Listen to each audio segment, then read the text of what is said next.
Selamat pagi pemirsa. Kebijakan pemerintah lewat program Tabungan Perumahan Rakyat atau TAPERA menuai gelombang kritik karena dinilai memberatkan rakyat. Pembebanan iuran membuat kemampuan masyarakat untuk memenuhi kebutuhan real hilang sebagian. Ditambah kelas pekerja non-MBR atau masyarakat berpenghasilan rendah juga sering dilupakan pemerintah. Sudah tidak dapat membeli hunian subsidi, penghasilan mereka juga masih pas-pasan untuk membeli hunian non-subsidi. Bukan hanya membebani para pekerja, aturan ini juga membebani dunia usaha, karena itu program wajib itu belum tepat diberlakukan. Pemirsa, inilah editorial Media Indonesia, edisi hari ini Kamis 30 Mei 2024 dengan tema Jangan Tambah Penderitaan Rakyat. Bersama saya Leonard Samosir dan Anda semua para pemirsa juga bisa ikut menyatakan pendapat Anda nanti dengan menelepon nomor telepon 021 583 99 100. Dan pemirsa, pagi ini telah hadir bersama saya anggota Dewan Redaksi Media Group Jaka Budi Santosa. Mas Jaka, selamat pagi. Selamat pagi, Leo. Sehat-sehat Mas? Sehat, alhamdulillah. Masih akan dipotong dong ya? Ya. Tapi baru berlaku 3 tahun lagi ya? Paling lama 2-3 tahun lagi. Paling lambat. 2027 kan. Kalau masih diberlakukan. Kalau masih diberlakukan. Siapa tahu kan nanti pemerintahan baru berubah lagi begitu ya? Ya, atau bahkan bisa. pemerintahan sekarang berubah lagi. Sebelum kita bahas itu Mas Jaka dan pemirsa, kita lihat dulu ada beberapa berita yang diperhatikan Media Indonesia untuk pagi ini. Yang pertama, ini senapas dengan editorial terkait dengan TAPERA, pengusaha dan buruh kompak menolak. Ini kita berdua masuk golongan buruh begitu ya Mas Jaka. Ini kenapa menolak TAPERA ini? Karena kan tujuannya sebenarnya bagus Mas Jaka. Bagaimana Mas? Iya, tujuannya memang bagus untuk mengatasi masih banyaknya rakyat Indonesia yang belum punya rumah. Iya. Tetapi kan dengan potongan yang diwajibkan ini kan sangat memberatkan. Memberatkan bagi pengusaha atau pemberi kerja, juga memberatkan bagi yang pekerja. Kenapa? Mereka kan harus dipotong lagi, padahal potongan-potongan sebelumnya itu kan sudah sangat banyak. Bahkan kalau dari versi pengusaha itu pemberi kerja itu paling tidak sudah menanggung hampir 19% pungutan yang harus dibayar oleh pekerja, karena ada BPJS Kesehatan, ada BPJS Ketenagakerjaan, kalau pekerja juga ada BPH, segala macam. Baca penghasilan ya? Iya, baca penghasilan. Jadi banyak yang merasa keberatan dan meyakini bahwa potongan wajib ini untuk TAPERA ini diyakinin akan memberatkan mereka, pengusaha yang belum pulih sepenuhnya, kemudian juga memberatkan pekerja yang secara ekonomi juga masih cukup berat, apalagi tantangan atau beban-beban berikutnya juga diyakini akan semakin berat. Bukannya ini hanya akan memberatkan pekerja ya? Kalau saya berpikir tadinya bahwa kan gajinya sudah ada, tambahan potongannya saja yang bertambah. Pengusaha kan walaupun dikenakan misalnya tadi 0,5%, apakah itu harus diambilkan dari luar gajinya?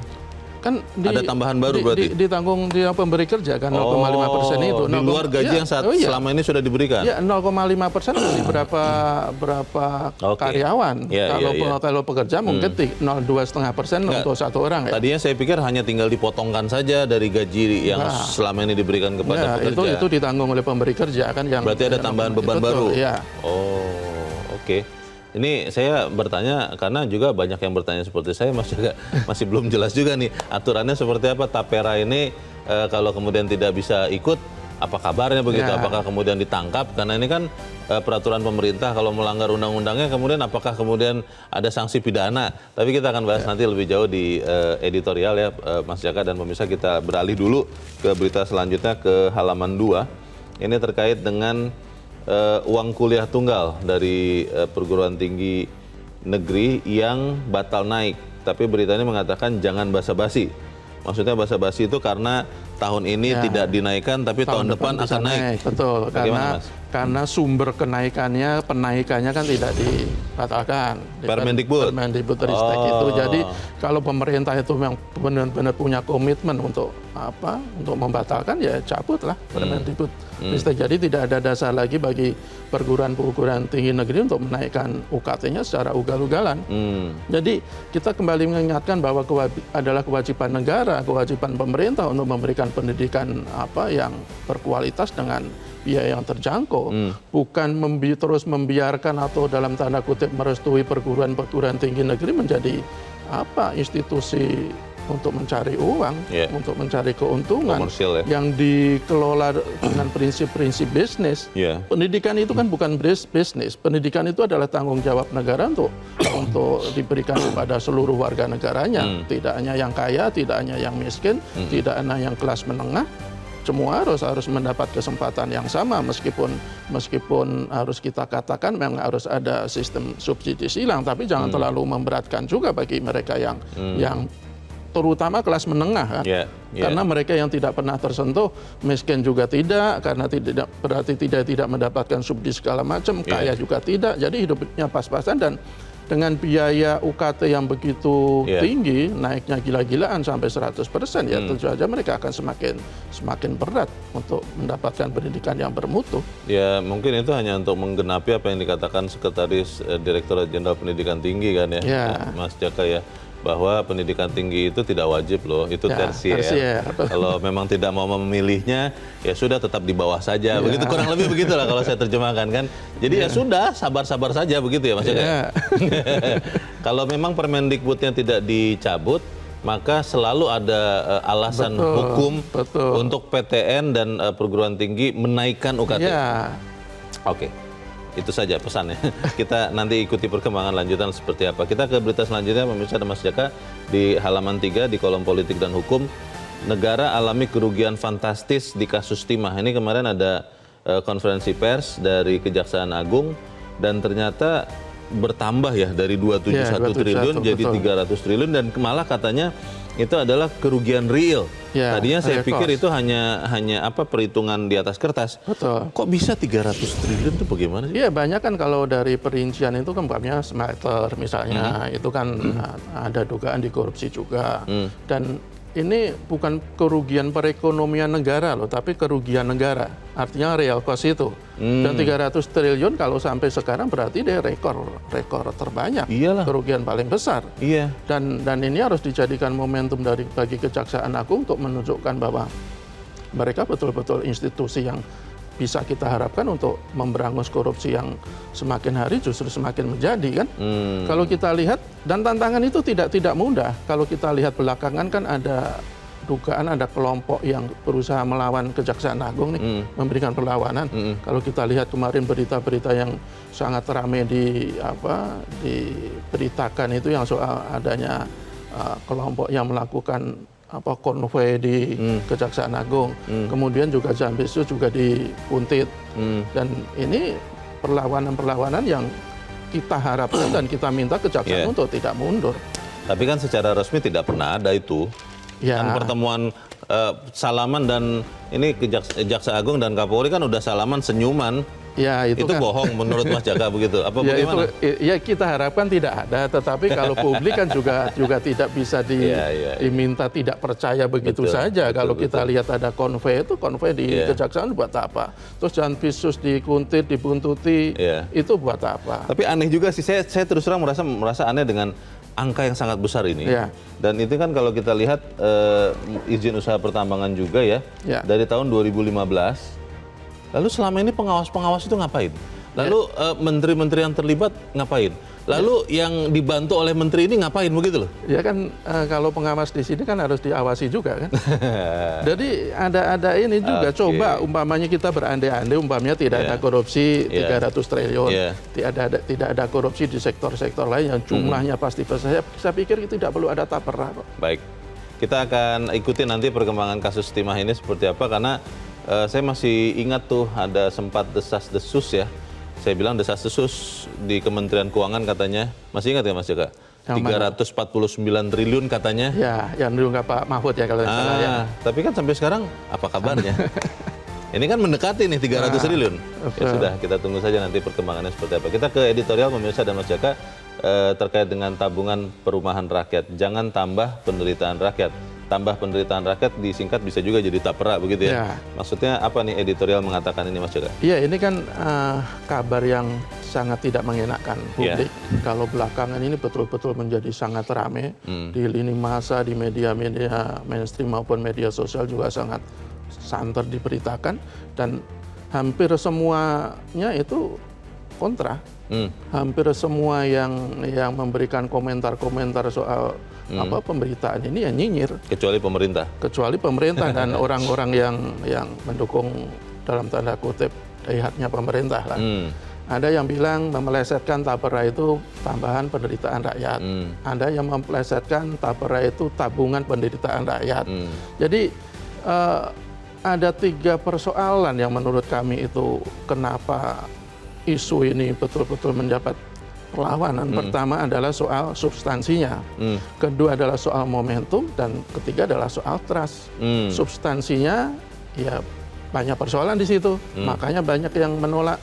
Ada yang mempertanyakan kalau sudah punya rumah, terus ngapain juga menabung? Karena diwajibkan untuk, itu wajib itu ya potongannya ya? Wajib kan, tidak boleh tidak kalau namanya wajib kan. Kemudian momentumnya kenapa juga diberlakukan sekarang ketika beban ekonomi rakyat juga masih megap-megap. Disebut-sebut daya beli sedang melemah nih. Masih melemah. Kemudian soal trust, banyak yang menganggap, banyak yang tidak percaya lagi atau paling tidak terlalu percaya program-program seperti ini, berkaca dari Jiwasraya misalnya, berkaca dari kasus Asabri misalnya, dan belakangan juga ada Taspen kan. Kasus-kasus besar tuh ya. Kasus-kasus besar yang tadinya para nasabah itu berharap ketika hari tua mendapatkan keuntungan, faktanya kan malah amsyong. Apalagi kemarin yang Bumi Putra itu kan, sampai sekarang masih banyak sekali yang tidak mendapatkan haknya, padahal mereka menabung bulan demi bulan dengan menyisihkan penghasilan untuk berharap di hari tuanya paling tidak bisa terbantu, tapi kan malah semakin tidak karu-karuan. Tapi sebetulnya kan Mas Jaka, kalau kita lihat di sisi yang lain, niatannya kan bagus. Untuk rakyat bisa punya rumah. Masalahnya berarti hanya di mencapainya itu, dan mungkin komunikasinya juga. Komunikasi iya, cuman yang paling bermasalah menurut saya adalah substansinya.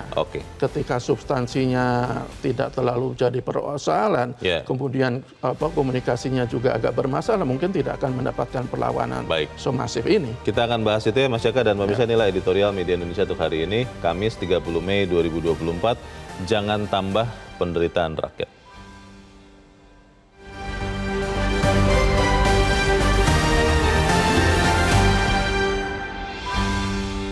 Jangan tambah penderitaan rakyat.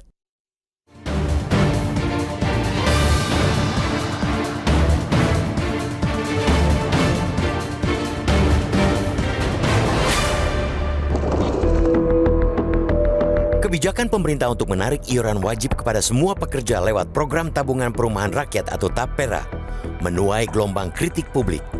Bilet baru itu dinilai memberatkan rakyat, apalagi di tengah kondisi ekonomi masyarakat yang kini lesu dan diperkirakan belum membaik hingga 2027 saat aturan itu diterapkan. Kebijakan ini seakan menempatkan rakyat dalam kepungan biaya hidup yang makin mahal. Harga kebutuhan pokok yang kian tinggi, biaya pendidikan mahal, pemotongan gaji pekerja sebesar 3% untuk TAPERA, dan ditambah wacana penaikan PPN menjadi 12% di 2025 dapat membuat kehidupan rakyat kian terimpit. Iuran wajib TAPERA tertuang dalam Peraturan Pemerintah atau PP nomor 21 tahun 2024 tentang perubahan atas PP nomor 25 tahun 2020 tentang penyelenggaraan TAPERA. Aturan terbaru itu diberlakukan setelah ditandatangani Presiden Joko Widodo pada 20 Mei 2024. Besaran total iuran yang wajib disetorkan ialah sebesar 3% dengan porsi 2,5% dari pekerja dan 0,5% dari pemberi kerja. Pada PP TAPERA yang diteken Joko Widodo, gaji pekerja bakal dipotong 3% untuk simpanan TAPERA mulai Mei 2027.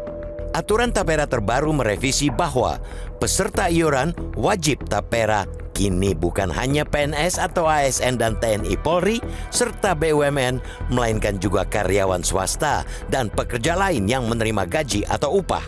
Aturan ini jelas tidak hanya akan membebani para pekerja, tapi juga dunia usaha. Karena itu, program wajib tersebut belum tepat diberlakukan, apalagi dipaksakan. Dunia usaha dirugikan. Lebih-lebih para buruh akan kian berat untuk mendapatkan napas yang longgar. Pembebanan iuran akan membuat kemampuan masyarakat untuk memenuhi kebutuhan real hilang sebagian. Selain itu, masyarakat tidak tahu manfaat apa yang akan didapat dalam jangka pendek bila penghasilan dipotong sebesar 3% untuk iuran TAPERA. Berbeda dengan iuran BPJS Kesehatan yang manfaatnya real didapatkan jika peserta sakit. Iuran Tapera hampir sama dengan iuran BPJS Ketenagakerjaan atau jam sostek yang benefitnya didapatkan pekerja setelah pensiun atau berhenti. Namun, kontribusi pemberi kerja dalam BPJS Ketenagakerjaan lebih besar ketimbang iuran Tapera. Tapera malah mirip tabungan sosial. Pemerintah melalui Badan Pengelola Tapera menghimpun dana dari seluruh pekerja di Indonesia untuk dipakai sebagai pembiayaan bagi pekerja berkategori masyarakat berpenghasilan rendah atau MBR agar mendapatkan fasilitas kredit perumahan terjangkau tanpa uang muka dan dengan bunga 5%. Jadi, bagi pekerja yang tidak masuk kategori MBR atau penghasilannya di atas 7 juta rupiah bagi yang belum menikah dan 8 juta rupiah bagi yang sudah menikah, tidak berhak mendapatkan fasilitas dari Tapera. Kelas pekerja non-MBR alias kelas menengah inilah yang kerap dilupakan pemerintah. Di satu sisi tidak dapat membeli hunian subsidi, tetapi di sisi lain penghasilan mereka juga masih pas-pasan untuk membeli hunian non-subsidi. Dengan kondisi itu, mereka akan makin terbebani jika harus mencicil rumah sendiri, tapi juga masih harus menyisihkan uang untuk Tapera. Rakyat saat ini lebih butuh kebijakan yang mampu menaikkan daya beli mereka daripada memaksakan iuran Tapera. Pemerintah sebaiknya fokus pada peningkatan pendapatan masyarakat sehingga daya beli membaik, bahkan makin kuat, bukan justru membebankan iuran tambahan untuk pembelian rumah pertama yang belum tentu juga jadi prioritas mereka. Untuk itulah, rasa peka Presiden Joko Widodo diuji dalam kebijakan ini. Meskipun merupakan amanat Undang-Undang Nomor 4 Tahun 2016 tentang Tapera, iuran wajib Tapera bisa dengan mudah dibatalkan asal ada kehendak politik. Bagi pemimpin, kondisi daya beli rakyat yang lesu rasanya cukup menjadi landasan kuat untuk menganulir putusan itu. Apabila Joko Widodo bergeming, harapan berikutnya ada di tangan Presiden terpilih Prabowo Subianto untuk menganulir kebijakan tersebut sebelum berlaku pada 2027. Rakyat amat butuh kepekaan pemimpin.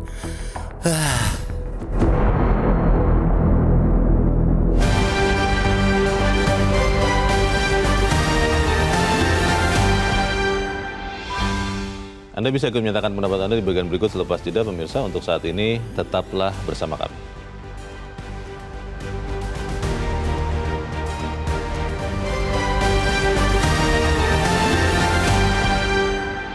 Terima kasih karena Anda masih bersama kami, pemirsa. Dan sekarang kita akan bertanya dulu, Mas Jaka, sebelum kita lanjutkan diskusi kita. Saat ini kita sudah tersambung lewat saluran telepon dengan pengamat kebijakan publik, Ahmad Alamsyah Saragih.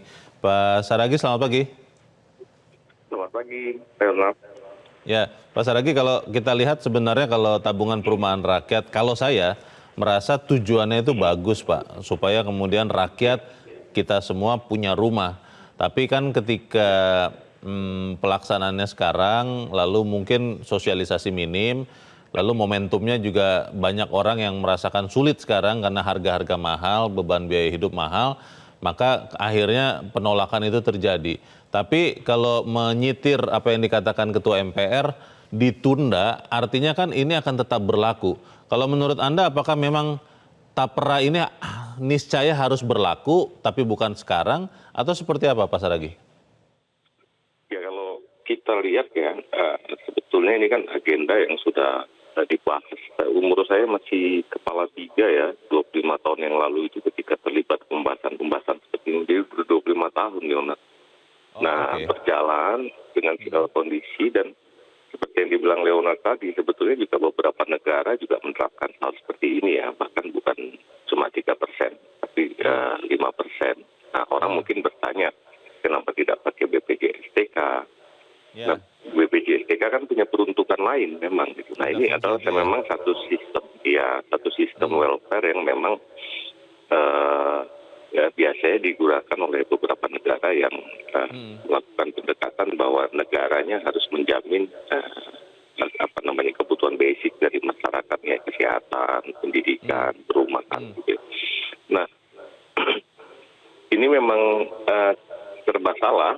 Jadi kalau kemudian ditunda sampai kapan gitu ya, nah pemerintah mungkin sekarang perlu memutuskan apakah dia diterbitkan dulu peraturan pemerintahnya, kemudian diberlakukan mulai kapan gitu ya, supaya juga ada waktu untuk sosialisasi. Nah sayangnya memang sosialisasi ketika ini sudah disahkan itu tidak dilakukan secara terperinci, sehingga banyak pertanyaan dari masyarakat gitu, dari situasi.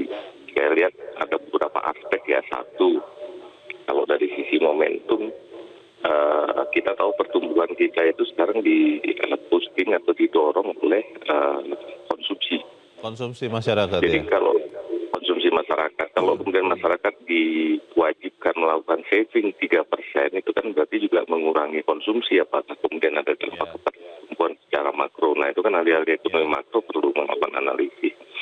Yang kedua, masyarakat sedang dalam situasi bukan hanya harga-harga sedang naik, masyarakat juga sedang dalam situasi distrust yang tinggi ya terhadap lembaga-lembaga pengelola dana seperti ini. Belum selesai kasus Asabri, Jiwasraya, kemarin Taspen gitu ya. Taspen kan juga direksinya kemudian terutama di dirutnya sedang ada dalam kondisi bermasalah.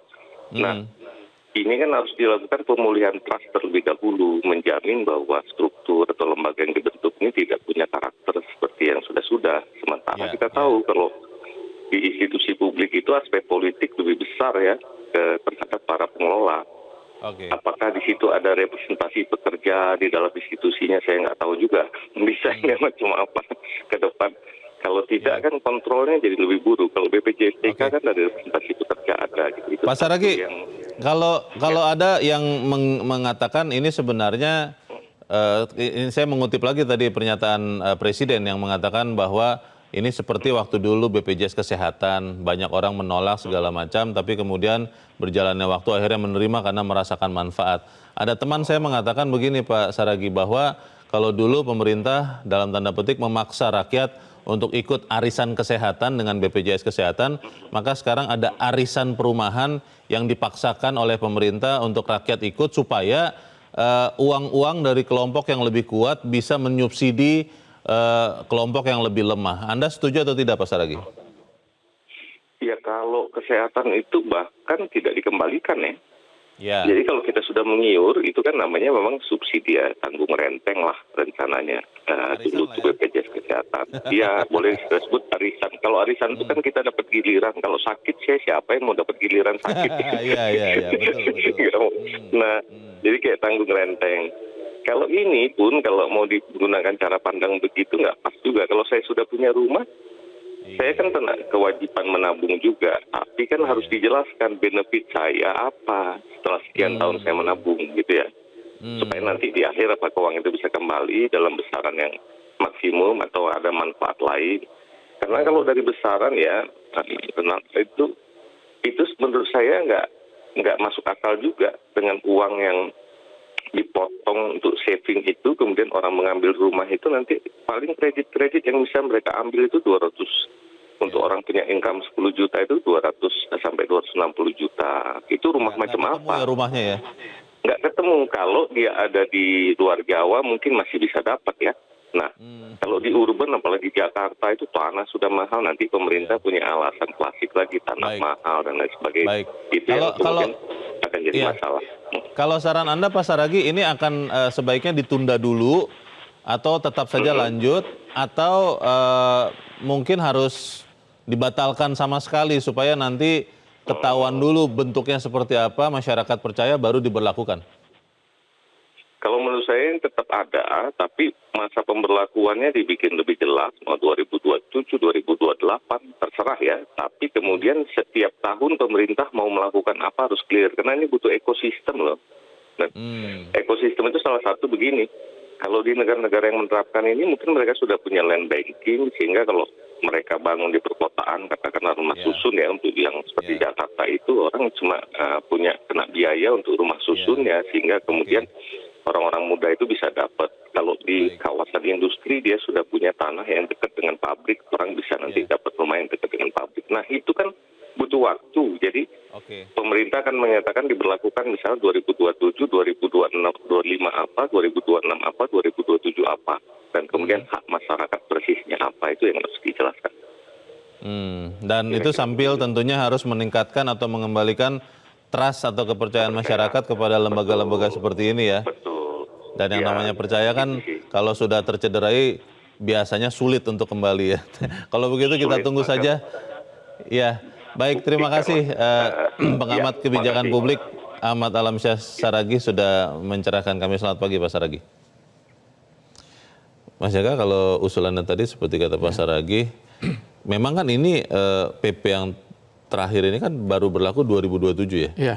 Betul kan ya? Paling lambat 2027. Oh, paling lambat. Ya, karena- Jadi sudah berlaku ya, sekarang. ya.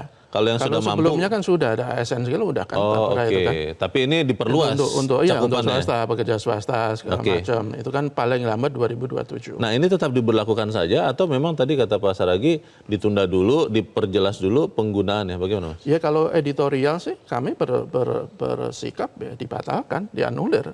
Karena tadi pertama adalah substansinya itu syarat dengan persoalan, kemudian juga momentumnya juga tidak tepat, dan kemudian yang ketiga soal distrust tadi.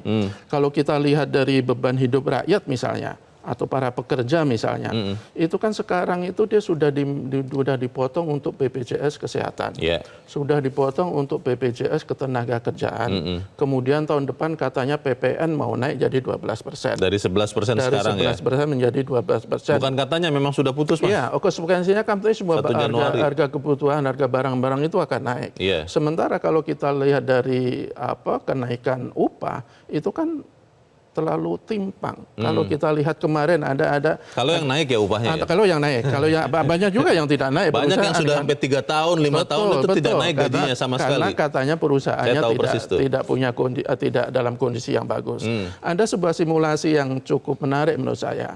Kalau UMP kemarin di DKI Jakarta itu kan naiknya 3,28%. Ya. Nanti kalau itu jadi diterapkan berarti dipotong lagi 2,5%. Jadi berkurang ya? Jadi naiknya cuma berapa? Kalau dihitung itu kan naiknya cuma sekitar 38.000 Rupiah per per bulan? Dengan Di Jakarta? Di Jakarta kalau ini jadi diberlakukan ya. 38.000 dapat apa? Iya makanya. Jadi kita bayangkanlah bagaimana mereka yang hidupnya atau penghasilannya pas-pasan, Yeah. kemudian juga harus dipotong lagi 2,5%. Yeah. Apalagi mereka yang sudah punya rumah, apalagi yang sedang mencicil rumah dengan KPR, bunga KPR yang belakangan juga Yeah. terus menaik kan. Betul. Mereka punya rumah, ya buat apa lagi berharap bisa mendapatkan rumah dengan tapera ini, dengan jangka waktu yang begitu lama. Iya. Benefitnya pun kalau dihitung-hitung tadi Pak Ahmad juga tidak bakal mencukupi itu membeli rumah. Iya. Kalau dihitung-hitung kemarin dari SPSI kalau tidak salah. Kalau kita rata-ratakan gaji buruh itu 3,5 juta. Kemudian Ini di Jabodetabek. Ya maksudnya? rata-rata seluruh Indonesia. Oh, Kalau seluruh kita Indonesia. ratakan Oke. beda-beda itu kan. 3,5 juta. Ya, itu kalau dipotong kalau nabung 3% itu kan 1 bulan itu kan 105.000 per bulan, per tahun 126.000. Kemudian kalau kita hitung-hitung 10 sampai 20 tahun pemberlakuan tapera ini, dia akan mendapatkan sekitar 25 juta. 20 tahun lagi 25 juta bisa dapat apa? Dapat market rumah. Nah, ini kan persoalan-persoalan Atau rumah ini. 2 kali 2 meter. Betul, persoalan-persoalan ini yang harus betul-betul dijelaskan oleh pemerintah.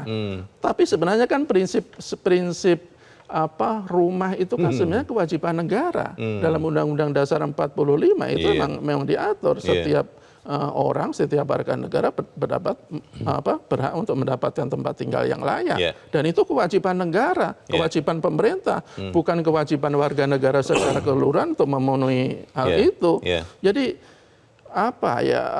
prinsipnya dulu dibenahi, kemudian ada dimodifikasi dengan peraturan-peraturan yang baru yang tidak memberatkan rakyat. Yeah. Peraturan pemerintah itu kan prinsipnya harus menolong rakyat, meringankan beban rakyat, bukan malah memberikan beban tambahan kepada rakyat. Yeah. Jadi saya pikir tidak hanya ditunda atau anulir sementara, kalau editorial berprinsip dibatalkan. Peraturan pemerintahnya ya? Betul.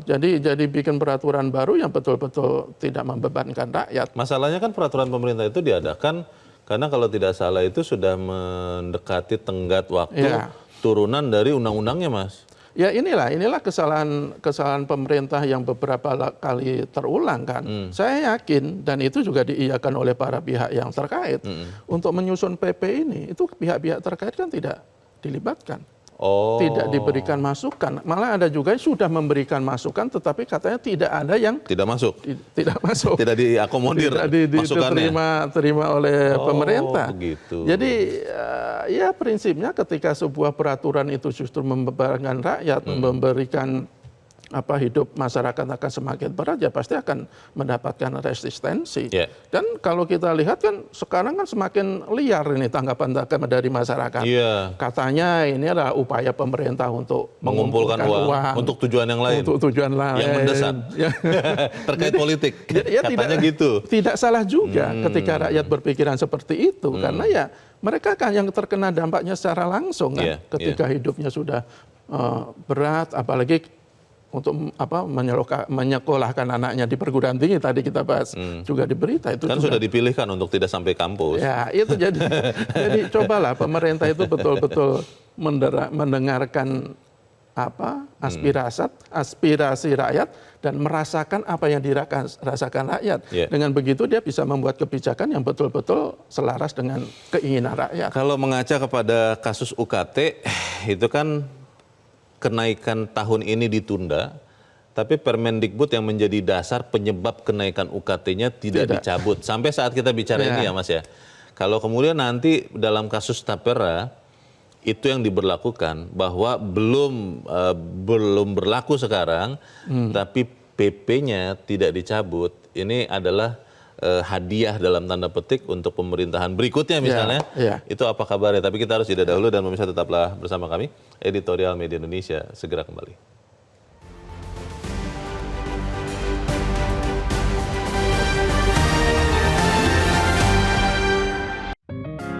Media Indonesia mengajak Anda untuk mengakses fitur premium e-paper. Dengan sajian konten berbasis intelektual dan meneguhkan kebangsaan, Media Indonesia tampil dengan lebih dinamis melalui e-paper Media Indonesia yang dapat Anda akses kapan saja, di mana saja. Caranya mudah, download aplikasi Media Indonesia di Android atau ketik link e-paper.mediaindonesia.com atau bisa scan QR Code pada layar kaca Anda. Klik tab e-paper di bagian samping layar tablet Anda, daftarkan data diri, serta pilih paket berlangganan e-paper Media Indonesia sesuai dengan kebutuhan Anda. Nikmati juga bonus spesial tambahan 4 halaman rubrik fokus setiap hari. Semua bisa Anda dapatkan hanya di e-paper Media Indonesia. Untuk informasi lebih lanjut, hubungi customer service di nomor 0811 1201 2018 atau kunjungi media sosial @mediaindonesia. Media Indonesia, referensi bangsa. Terima kasih karena Anda masih bersama kami pemirsa, dan sekarang kita akan mendengarkan juga ya Mas Jaka, sebelum kita lanjutkan diskusi kita, pendapat dari pemirsa Metro TV. Kita sudah terhubung dengan pemirsa Metro TV di Bojonegoro, Jawa Timur. Ada Pak Soekarno. Pak Soekarno, selamat pagi. Pak Soekarno, selamat pagi. Selamat pagi. Selamat pagi Pak Soekarno. Silakan Pak, pendapat Anda Pak, bagaimana nih Tapera? Anda siap untuk mengiur juga atau seperti apa? Silakan Pak. Ya. Ini begini Pak ya, Tapera ini.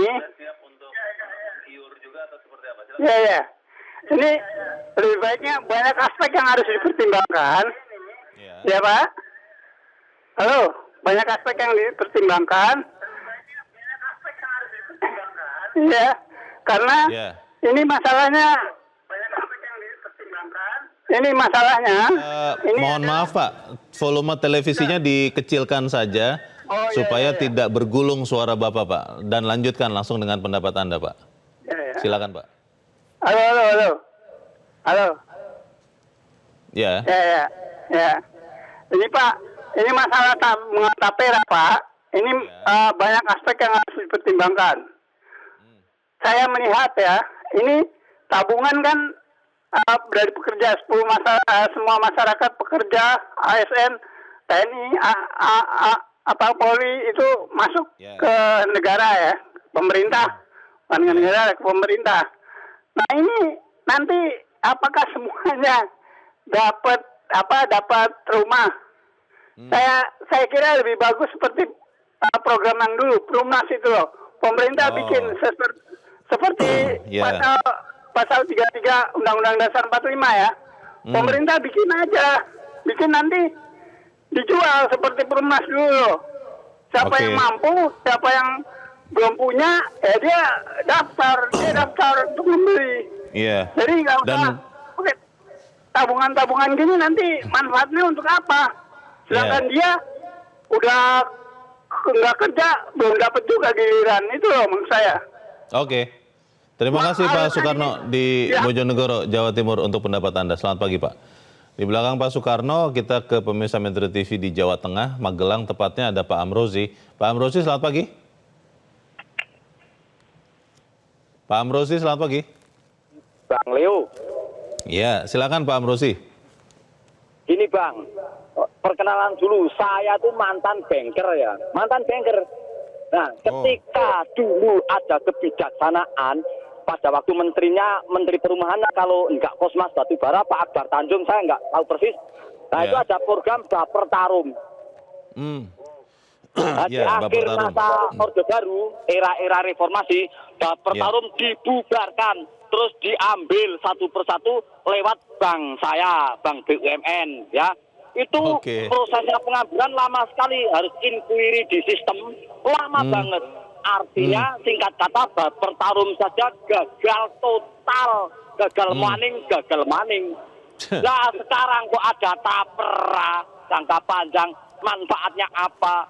Saya setuju dengan penelpon pertama itu, pemerintah bikin aja perumahan-perumahan, nanti siapa yang mampu beli. Beli cash bisa, kredit bisa, lewat sarana perbankan bisa, seperti zaman dulu. Nah, ini kan saya curiga ya, tapra jangka panjang, selama belum dicairkan, belum dibelikan rumah, tabungannya untuk apa? Uangnya dimanfaatkan untuk apa? Pak, tapi kalau niatan pemerintah Pak Amrozi untuk supaya semua rakyatnya punya rumah, Anda setuju dong?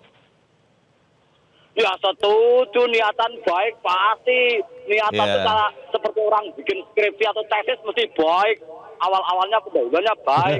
Tapi nanti di tengah jalan seperti apa? Ya, kalau memang mau bikin rumah lah, Mbok, sudah dana-dana 600-700 triliun untuk bansos itu bikin aja perumahan. Jual lagi laba pemerintah. Ya, jadi usul Pak Amrozi, PP ini tetap berlaku, ditunda pelaksanaannya, atau PP-nya juga sebaiknya dibatalkan saja? Tegas, batalkan. Seperti peraturan Menteri PDANKA nomor 2 tahun ini, batalkan saja. Buat apa? Belegeses itu. Saya berani debat di Metro TV dengan pakar siapapun, undanglah saya. Baik, terima kasih Pak Amrozi di Magelang, Jawa Tengah untuk pendapat Anda. Selamat pagi Pak. Pak Amrozi kelihatannya sudah agak gemas juga Mas Jaga. Tapi kita masih akan mendengarkan pendapat pemirsa Metro TV berikut. Kali ini dari Makassar, Sulawesi Selatan ada Ibu Lia. Ibu Lia, selamat pagi. Assalamualaikum. Waalaikumsalam Ibu Lia. Bagaimana Bu pendapat Ibu? Siap dipotong gajinya untuk tapera nggak? Tentang pemerintah kita ini ya, yang selalu bikin masyarakat kejutan. heboh ya. Pertama, belum selesai masalah tentang biaya kuliah ya, tentang perguruan tinggi. Sekarang ada lagi tapera ya. Yang seperti tadi dikatakan penelpon bahwa betul ya, dulu itu ada istilahnya kan Baper Tarum. Nah, itu saja ketika dipotong lancar, tapi ketika kita membutuhkan itu banyak lika-likunya ya. Ketika kita mau tarik utang nyawanya itu, jadi banyak keluhan masyarakat. Ketika mau ditarik tuannya, pakai jalur-jalur yang panjang, ya. Jadi selesaikan dulu satu masalah ini, jangan sampai di masyarakat ini setiap saat itu dibubuhi dengan masalah-masalah yang pelik, di mana sekarang ini untuk makanan hari-hari saja atau kehidupan sehari-hari saja sudah susah, ya, ditambah lagi dengan wacana-wacana ini yang membuat masyarakat juga makin resah. Jadi saya harapkan kepada pemerintah, kalau misalnya seperti tadi dikatakan Pak Leonard itu bahwa apakah ini niatnya pemerintah setuju, ya seperti juga saya setuju juga Pak kalau niatnya baik. Ya, tapi niat itu bukan hanya di situ saja di atas kertas, harus dilaksanakan di lapangan. Jadi kalau niatnya baik tapi di lapangan juga tidak baik, maka kan sama saja ya Pak. Jadi kita harapkan niat baik itu harus ditindaklanjuti dengan apa yang terjadi di lapangan, sehingga masyarakat betul-betul percaya kepada pemerintah bahwa pemerintah itu betul-betul ingin mensejahterakan masyarakatnya. Terima kasih. Assalamualaikum. Waalaikumsalam. Terima kasih Bu Lia di Makassar, Sulawesi Selatan. Selamat pagi. Di belakang Ibu Lia masih ada pemirsa Metro TV, kali ini dari Bekasi, Jawa Barat. Ada Pak Ondo Silitonga. Pak Ondo, selamat pagi. Selamat pagi Bung Leo, selamat pagi Bung Jaka. Selamat pagi Pak Ondo. Silakan Pak, pendapat Anda Pak. Siap dipotong tapera Pak Ondo? Tapera itu bukan tambah penderitaan rakyat ya, tapi tabungan perumahan rakyat. Itu dalam undang-undang pemerintah itu harusnya membantu rakyat. Kalau begini nih sepertinya pegawai bantu pegawai ya dengan tapera ini. Jadi uang yang dikumpul-kumpulkan oleh pegawai ya untuk pegawai. Jadi pemerintah cuma 0,5% dari 3% kalau saya nggak salah. Saya bertanya-nya ini, kemana dana tersebut disimpan sebelum dibangun rumah untuk pegawai? Siapa yang mengolah? Siapa yang memanajeri? Karena nanti diinvestasikan amblas seperti Tapen, Bumi Putra, dan lain-lain. Di sini ada unsur-unsur kita khawatir dikorupsi. Itu wajib nggak? Kalau memang ini untuk niatnya untuk pegawai, jangan diwajibkan. Biar pegawai yang milih dia mau ikut atau tidak. Karena kalau ikut, ini nanti susah. Kalau umur 40 atau 50 tahun dipaksa ikut, padahal 5 tahun lagi dia pensiun, dan dia tidak bisa lagi bayar cicilan, itu kemana? Nggak bisa nabung lagi, nariknya susah.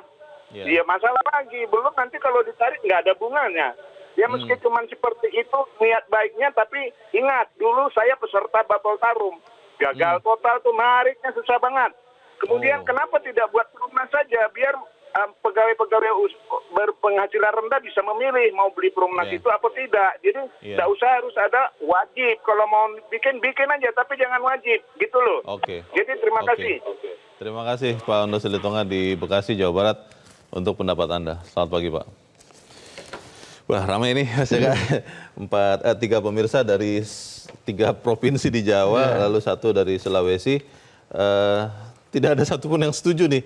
Padahal saya setuju loh sebenarnya dengan tapera ini, tapi caranya mungkin ya. Tapi kita harus jeda dahulu Mas Jaka, dan pemirsa tetap bersama kami. Editorial Media Indonesia segera kembali.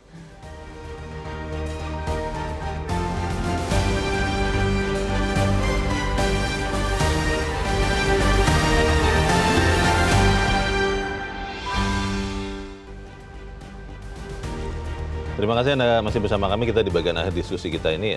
Mas Jaka, 4 pemirsa semuanya tolak, walaupun hampir semuanya mengatakan niatnya baik, tapi caranya bagaimana Mas? Ya, niat kalau baik tetapi caranya buruk kan tidak bagus juga. Dan itu kan yang terjadi sekarang. Niat pemerintah bagus memberikan masyarakat yang berpenghasilan rendah untuk mendapatkan rumah sesuai dengan amanat dengan Undang-Undang Dasar 45. Tetapi ketika upaya itu justru memberikan beban yang lebih berat kepada masyarakat yang lain, yang bebannya juga sudah berat, itu kan tidak baik juga. Dan ketika ada resistensi penolakan, menurut saya sebagai sesuatu hal yang wajar, termasuk tadi dari 4 penelpon. 4 penelpon hampir semuanya menolak nih, hampir bukan semuanya menolak.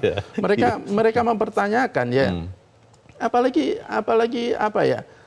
Mereka yang sudah punya rumah, dengan tiap bulan mencicil, menghitung-hitung cukup enggak penghasilannya, ketika harus ada beban seperti ini lagi kan akan semakin beban mereka akan semakin berat. Dan itu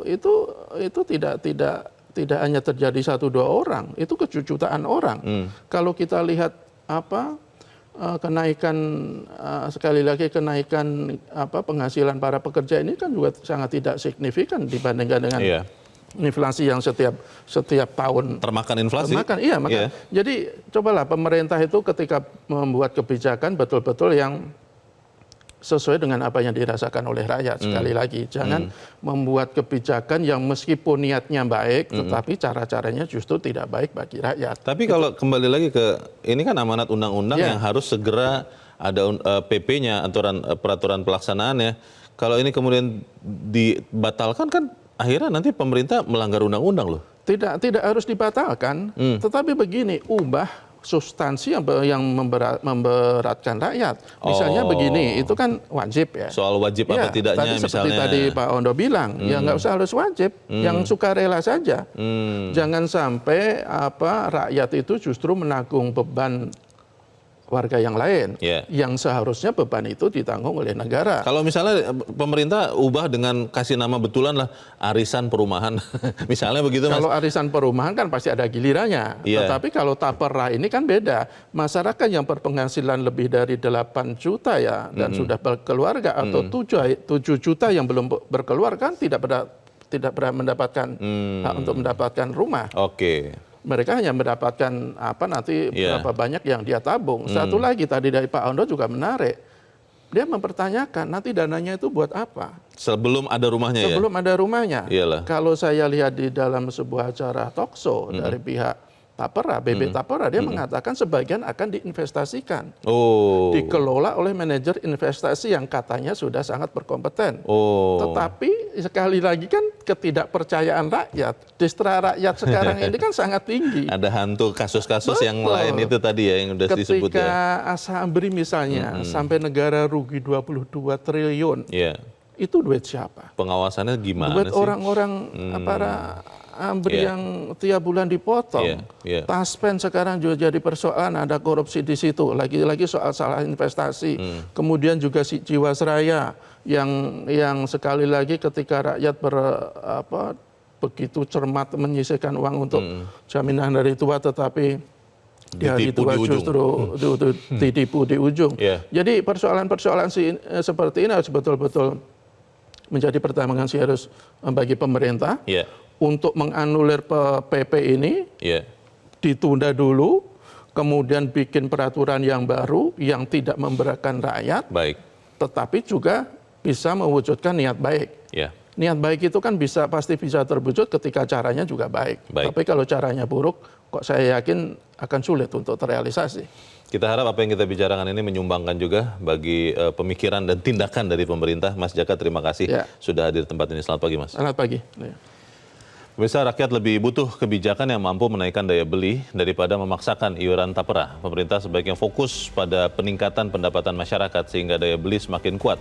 Rasa peka kepala negara diuji. Kondisi daya beli masyarakat yang lesu rasanya cukup untuk menjadi landasan kuat untuk menganulir putusan itu. Rakyat amat butuh kepekaan pemimpin kita. Saya Leonard Samosir, berterima kasih Anda sudah menyimak editorial Media Indonesia itu pagi ini. Terus jaga kesehatan Anda, terus jaga nurani Anda. Selamat pagi, sampai jumpa.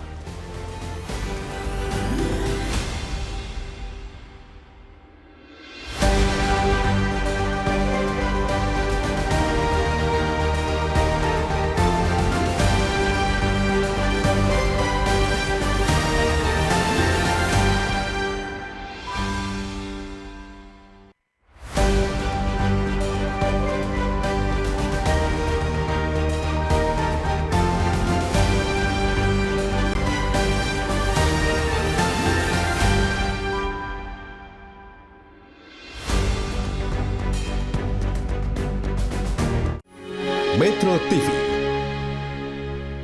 Jelajahi cara baru mendapatkan informasi. Download Metro TV Extend sekarang.